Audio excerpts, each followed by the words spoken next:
we will kick things right off, and we will start by talking about Rangers. And the big story from Glasgow this week, or certainly from the south side, is Kevin Thelwell the right man for the Rangers sporting director role? Gavin, you have been all over this. Talk to me about Kevin Thelwell.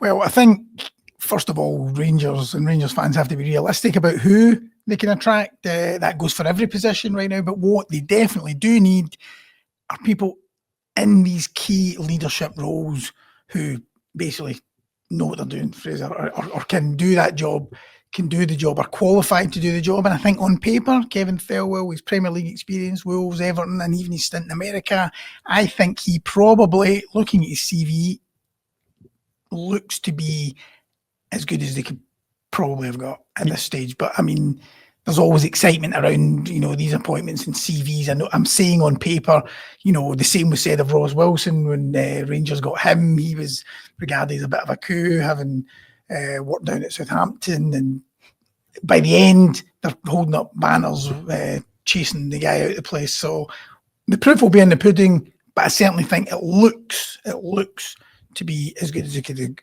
possibly have hoped for. I was reading your article, sort of going through his signings. Oh, yeah. And one of the things that maybe struck me, that I don't know if it'd be a warning sign as such, but two of the bigger hit signings, Dwight McNeil and James Tarkowski, were kind of already known to Sean Dyche. Was there any element that you, when you were writing that article, that either, I guess, you'd look at and think, right, that would give me hope if I was a Rangers fan, or that would be a warning sign to me? No, I think actually what would give me most hope is the fact that he has worked at a club where there has been turbulence. Because, if you were to go and take someone from a Premier League position in England, quite often they're coming from clubs where there's millions to spend and, you can afford to make mistakes. Whereas at Everton, because of the way the ownership was at that time, he was firefighting a lot of the time.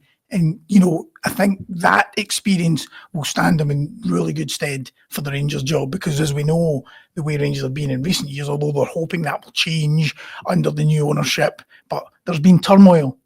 Yeah. And he's been able to deal with that. Even at Wolves, he had Jorge Mendes, a super agent in the back, who an unhealthy probably influence.